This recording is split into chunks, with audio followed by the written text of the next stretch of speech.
Com a queda expressiva de casos de Covid-19 e a ampla cobertura vacinal, permite neste momento ao SUS ampliar a capacidade de atender não só os casos de Covid, mas também as doenças prevalentes que foram negligenciadas durante os períodos de pico da Covid.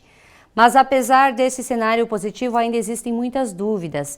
E para esclarecer e alertar a população sobre as novas medidas, convidamos o membro do Comitê Covid da AMAL, Jackson Arpini, para explicar e orientar a população de como devemos agir a partir de agora. Preste atenção. Após o anúncio do ministro da Saúde no domingo à noite, alertando que o Brasil sai daquele quadro pandêmico crítico e entra numa situação mais favorável, muitos questionamentos surgiram, muitas pessoas ficaram com dúvidas referente àquele pronunciamento e às novas medidas.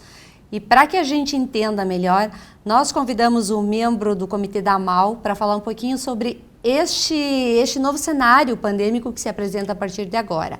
Jackson, bem-vindo novamente. Boa noite aos telespectadores da TV Erechim. Boa noite, Sandra. Obrigado pelo convite.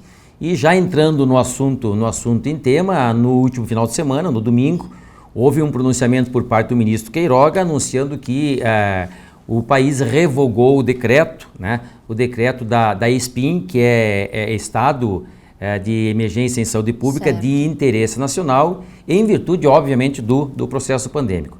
Essa notícia gerou alguns desdobramentos por parte do governo e também por parte da comunidade científica que vem estudando a matéria, e teve pessoas favoráveis à retirada. Sim. E teve vários questionamentos com relação ao momento da retirada.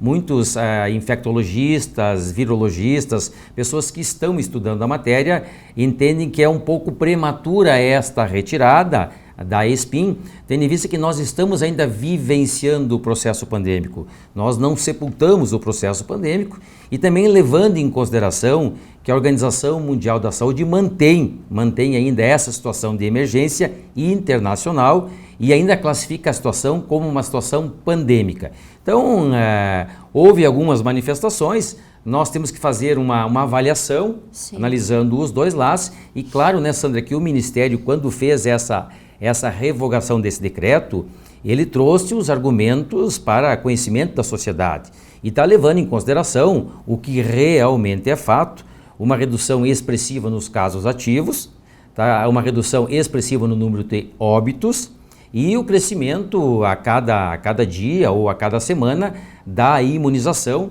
que oportunizou este cenário. Do outro lado, as pessoas que estudam a matéria, como eu já mencionei, entendem que ainda é um momento um pouco prematuro, tendo em vista que nós estamos tendo, via de regra, em torno de 60, 70 óbitos por dia em decorrência do processo pandêmico, e a retirada desta classificação de emergência em saúde pública de interesse nacional pode levar, segundo o entendimento dessas pessoas, um estado de, digamos assim, de conforto ou de segurança, no sentido de induzir as pessoas a relaxar nos procedimentos que, sim, ainda continuam como procedimentos preconizados. Mas nós podemos trabalhar um pouco essas questões com relação aos prós e aos contra com essa retirada do decreto. Pois é, Jackson, mas na prática, assim, para o telespectador entender, o que mudou para nós, pessoas normais? O que muda com tudo isso? Importante colocação, Sandra. Nós temos que compreender que a partir do momento da decretação por parte do governo, uma série de medidas no campo jurídico são digamos, editadas. Sim. Portarias, normativas, diretrizes em decorrente da situação de emergência. Então, assim, no campo prático, possibilita, por exemplo, a utilização de insumos em caráter emergencial, e aqui nós podemos entrar com relação às vacinas, facilita a aquisição desses insumos, abrindo mão de alguns processos licitatórios mais demorados, mais morosos. Possibilita também algumas medidas do dia a dia, como flexibilização de uso de máscaras. Certo. Então, algumas medidas, contratação de pessoal específico para enfrentamento. Então, a partir da decretação, da publicação do decreto, uma série de leis complementares, de normas complementares são editadas que regem todo este ordenamento do enfrentamento do processo pandêmico. A partir da retirada, muitas dessas leis, obviamente, passam também a perder a sua eficácia. Sim. Então, nós temos alguns desdobramentos, e esses desdobramentos que estão sendo questionados por parte da comunidade científica. Entre eles a questão do uso emergencial das vacinas, mas o governo já fez alguns esclarecimentos. O governo retirou a obrigatoriedade ou o decreto da emergência em saúde pública, mas manteve as políticas públicas em vigência. Sim. Então já abriu, digamos assim, algumas exceções com relação. Permite a utilização em caráter emergencial dos imunizantes que ainda não foram aprovados em caráter definitivo. Então isso está vigente, então não vai ocorrer nenhuma interrupção com relação à campanha de imunização. Mantém a utilização dos testes rápidos em farmácia, que também, em virtude do decreto, teriam que ser proibidos, mas ele mantém essa política.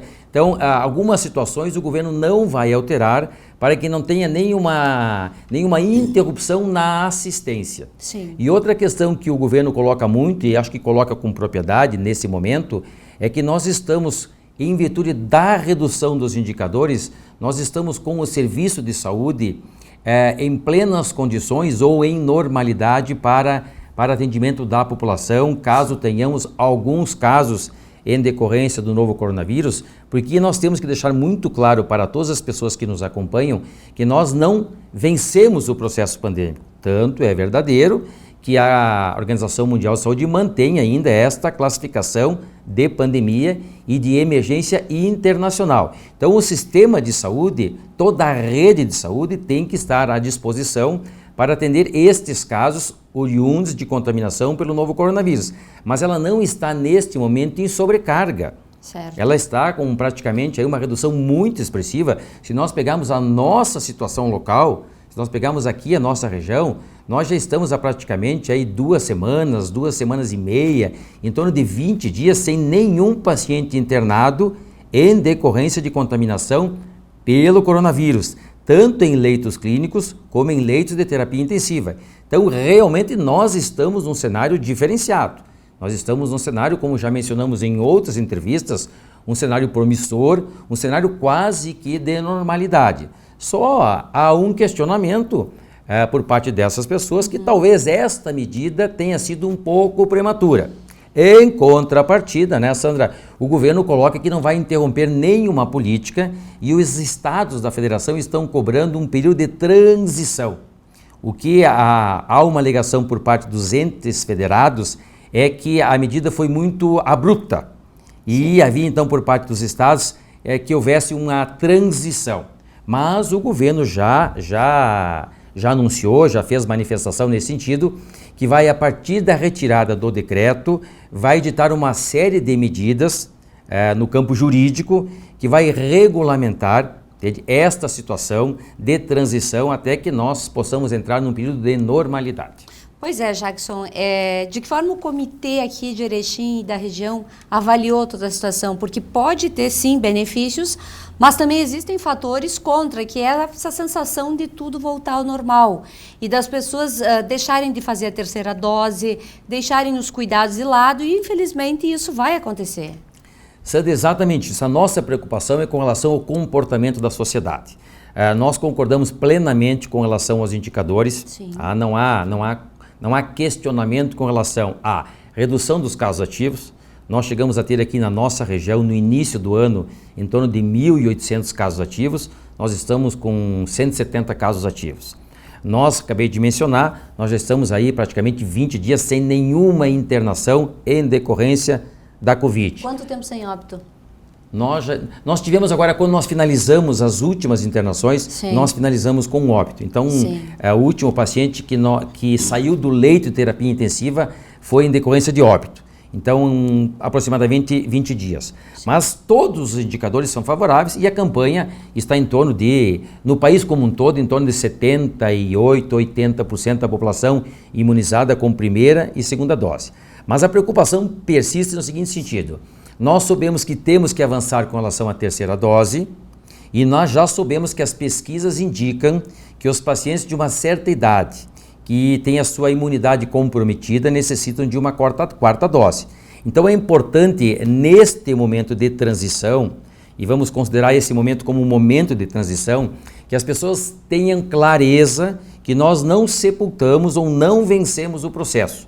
Nós vamos conviver com a doença nós vamos conviver com a doença, nós vamos ter casos de doenças em decorrência da contaminação pelo novo coronavírus, mas uma situação completamente diferenciada. Sim. Por que completamente diferenciada? Porque existe essa cobertura, essa ampliação da cobertura, porque nós estamos com as estruturas à disposição para o atendimento, mas não podemos perder de vista, para que não tenhamos retrocesso, aquelas medidas que, neste momento, são medidas elementares, que as pessoas têm que compreender que algumas medidas vieram para ficar, como a higienização das mãos, sempre que possível a utilização do álcool, quando dá de algum sintoma respiratório, entende? Utilizar máscaras de proteção, evitar aglomeração quando tiver algum sintoma. Os estudiosos estão apresentando 5 situações que eles consideram preocupantes, ou pelo menos situações que devem ser analisadas do ponto de vista da retirada da espinha. Que nós estamos entrando agora numa temporada de frio, isso é fato. E já aumentou o problema de doença respiratória. Exatamente, nós tivemos já verificamos este incremento de internações aqui no Hospital de Referência SUS, no Santa Terezinha. Sim. Então a questão da entrada de um período de frio, que leva a um aumento das síndromes respiratórias, a possibilidade de alguns surtos, porque nós não eliminamos o vírus, certo. Então nós poderemos ter surtos aqui, ali ou acolá, isso também é uma preocupação. A desestruturação do sistema, então há uma preocupação que em virtude da retirada desse decreto poderá ocorrer. Aqui eu acho que talvez poderá ocorrer alguma questão com relação à situação do processo licitatório, da aquisição dos insumos, porque a grande maioria das prefeituras do Universo Brasil estava já acostumado com a aquisição em caráter emergencial, até porque o regramento legal permitia isso. Então nós temos que ter um período agora de transição ou de adaptação, porque não permite mais a compra em caráter emergencial, tendo em vista a retirada da SPIN. Então, isso é uma situação que nos preocupa. Novas variantes, tá? Claro que aqui nós estamos torcendo para que não ocorra, né? Nós tivemos uma situação com a variante Alfa, que a sua origem foi no Reino Unido. Sim. Depois nós tivemos a Gama, que é originária do Brasil, a Delta da Índia e recentemente a Ômicron da África do Sul. Então, poderá neste processo surgir uma nova variante, o que também coloca a comunidade em alerta, mas todos nós estamos torcendo para que isso não aconteça. A queda na proteção, acabamos de falar. Sim. Nós sabemos que temos que vencer ainda algumas etapas. Nós temos que atingir o percentual preconizado pelo Ministério, é 95%. O país está em torno de 80% primeira e segunda dose. Então nós temos ainda o universo da terceira dose e nós temos o universo da quarta dose. Então essas questões nós temos que manter vigilantes para que isso ocorra com o passar do tempo. Então essas situações são situações que preocupam. Mas eu acho que se nós conseguirmos, através da orientação, através da informação, manter a população vigilante, sim, eu creio que não vai ter maiores desdobramentos, porque se porventura houver o aparecimento de uma nova variante, ou se porventura houver um retrocesso no processo, também nós não podemos descartar a hipótese que o governo federal, o Ministério, possa reeditar o decreto. Então, ele é um pouco polêmico, ele é um pouco complexo. O que eu creio que será necessário é um período de transição para que os governos e as prefeituras se adaptem às novas regras, tendo em vista que estavam vivendo um momento que permitia certas ações em caráter emergencial em decorrência do decreto da SPIN.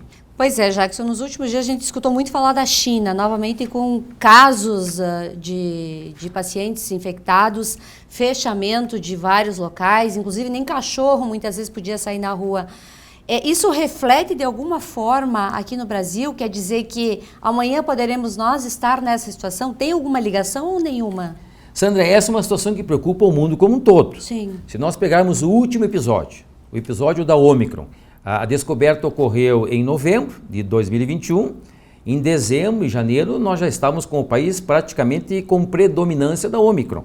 Então, certo, veja que num mundo globalizado, onde nós temos a questão dos aeroportos, a questão dos portos, a migração de pessoas, isso pode ocorrer em se tratando de novo coronavírus com muita facilidade. Claro que nós estamos agora com uma barreira importante de prevenção, que é a imunização. Nós estamos atravessando ou vivenciando este cenário positivo em virtude da imunização. Mas tem outro dado importante, que nós temos uma discrepância muito grande na imunização do planeta. Nós temos alguns países com 60% de imunização e nós temos países como o nosso com 80% de imunização. Então, pode ocorrer surtos em determinados países onde tem ainda uma cobertura vacinal muito baixa, especialmente em países com dificuldade financeira. Então, isso está no radar das pessoas que estão estudando a matéria. Certo. Aquilo que ocorre na África, no mundo em que vivemos, em uma semana ocorre também no Brasil. Então, essa situação que a China está vivenciando é uma situação que coloca todo mundo em alerta. Agora, claro, né, Sandra? Nós temos que colocar aqui diante das telas que o nosso cenário nesse momento é um cenário extremamente positivo. Foi o que levou, então, o governo, mediante os seus estudos, os seus indicadores, levar à retirada da situação de emergência em saúde pública. Baixo número de casos ativos, redução expressiva das internações, redução expressiva do número de óbitos e aumento da campanha de imunização. Isso que levou, segundo a manifestação do ministro Queiroga, levou então a decisão do governo de retirar a SPIN. Pois é, mas daí agora fica aquela dúvida assim, ó. Algumas pessoas tomaram 2 doses da vacina, no ano ainda de 2021. A força no teu organismo da vacina ela já diminuiu um monte. É possível que essas pessoas que não tomaram a 3ª dose sejam as primeiras portadoras a distribuir o vírus? Fica também esse questionamento. Sandra, o que as pessoas estão verificando nessa direção? Num primeiro momento, alguns imunizantes preconizavam 1 dose, sim, outros imunizantes 1 e 2 doses, até porque o mundo todo estava realizando pesquisas com relação a essa situação da vacinação. No transcorrer do processo pandêmico, já se verificou que algumas pessoas com o passar do tempo, perdiam a capacidade, a resposta imunológica, então houve a necessidade de uma 3ª dose. Isso em decorrência dos estudos. Certo. Agora as pessoas já estão verificando, entende? Isso é fato, isso está relatado aí em todas as revistas, isso é fato que aquelas pessoas que têm uma certa idade e que têm um sistema comprometido do ponto de vista imunológico, têm comorbidades, já necessitam de uma quarta dose. Então, por isso que eu tenho utilizado a palavra que nós precisamos continuar vigilantes, porque o processo não findou, os estudos não findaram, certo, e nós temos ainda muitos desafios pela frente, em que pese estarmos atravessando um momento extremamente promissor. Mas nós temos que acompanhar se haverá ou não a necessidade de uma quarta dose para os demais públicos, que não foram convocados ainda, se haverá necessidade de uma dose de reforço anual, ou talvez mais de uma dose. Então nós temos que aguardar alguns desdobramentos. Esta é a preocupação de parte das pessoas que não concordaram com a retirada da situação de emergência em saúde pública. Mas talvez com um pouco de zelo ou até com excesso de zelo. O que eu acho que nós temos pela frente, Sandra e telespectadores, é um desafio. Nós precisamos continuar atentos. Nós como profissionais da saúde, vigilantes, observando a movimentação do cenário científico para ver quais as medidas mais assertivas que nós teremos que adotar para continuar com o enfrentamento. Dificilmente nós vamos eliminar em definitivo o vírus, porque a gente sabe como é que se comportam as doenças virais. As doenças virais, a grande maioria das pessoas imunizam a todo o ano. Se nós formos aí a influenza, a todo ano há a campanha nacional de imunização e há a mudança também na metodologia, na formulação do imunizante, tendo em vista o surgimento de novas cepas. Nós vamos ter que acompanhar isso para que as medidas sejam as mais assertivas e que a gente consiga ampliar a cobertura vacinal e, a partir da ampliação da cobertura vacinal, reduzir a circulação do vírus. Que é isso que ocorre quando se faz campanha de imunização em grande escala, se imuniza as pessoas, se dá essa capacidade de resposta das pessoas e se reduz então a circulação e a capacidade de virulência do vírus. E já que a gente está falando desse assunto e as pessoas já estão vivendo normalmente, é importante que esse ano todos façam a vacina da gripe para ter mais essa barreira contra o vírus. É extremamente importante, nós estamos entrando num período de frio, todos e aqui... ela é gratuita? Ela é gratuita, ela está disposta em todas as unidades básicas de saúde. Nós temos uma característica aqui no sul, dessa, digamos assim, dessa alteração abrupta de temperatura, essa oscilação de temperatura. Nós vamos agora, a partir do próximo mês, entrar em temperaturas baixas e nós sabemos que tem todas as síndromes respiratórias que atingem todos os públicos. Claro que, como é uma campanha nacional, inicialmente o Ministério preconiza o público prioritário. Certo. Então, fica aqui o chamamento para as pessoas que façam a imunização. Primeiro, complementem um esquema vacinal com relação à Covid.